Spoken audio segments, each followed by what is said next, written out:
महाराष्ट्र राज्य शिक्षक परिषद प्राथमिक विभागाच्या वतीनं आमदार संजय केळकर यांचा जाहीर नागरी सत्कार ठाण्यातील महाविद्यालय इथे पदाधिकारी आणि सुमारे 500 शिक्षकांच्या उपस्थितीत पार पडला। यावेळेला कोकण पदवीधर मतदारसंघाचे आमदार निरंजन डावखरे, भारत सरकार एनटीपीसीचे संचालक विद्याधर वैशंपायन उपस्थित होते।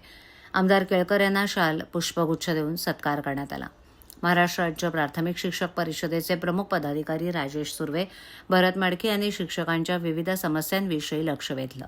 भारतीय जनता पक्षाचे राज्यात सरकार असून आगामी काळात विधानसभेच्या, विधान परिषदेच्या अधिवेशनाच्या माध्यमातून शिक्षकांच्या समस्या सोडवण्यासाठी शासन दरबारी प्रयत्न करण्याचे सुतोवाच यावेळेला केळकर यांनी दिले।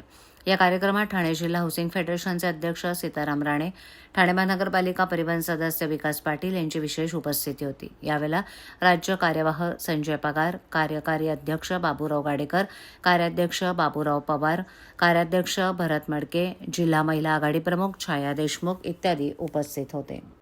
आज महाराष्ट्र राज्य प्राथमिक शिक्षक परिषद जी संघटना आहे त्याचा मी संस्थापक आहे आणि जवळजवळ 25-30 जिल्ह्याच्या प्रतिनिधींच्या माध्यमातून या ठिकाणी हा कार्यक्रम आयोजित केला। शिक्षकांच्या शिक्षणाच्या, विद्यार्थी हिताच्या गोष्टी ज्या आहेत ते शिक्षक परिषदेच्या माध्यमातून आम्ही करत असतो।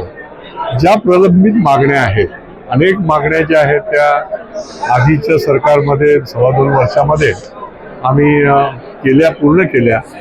ज्या प्रलंबित मागण्या आहेत त्या पुढच्या काळामध्ये निश्चितपणे माननीय मुख्यमंत्री यांच्या उपस्थितीमध्ये त्यांना भेटून आम्ही मार्गी लावू आणि निर्णय जिल्ह्यामध्ये ॲक्टिव्ह संघटना असल्यामुळे त्या जिल्हा परिषदेच्या माध्यमातून देखील त्या पूर्ण करण्याचा आम्ही प्रयत्न करतो। निवडणुकीमध्ये शिक्षकांचा मोठा उपयोग होत असतो।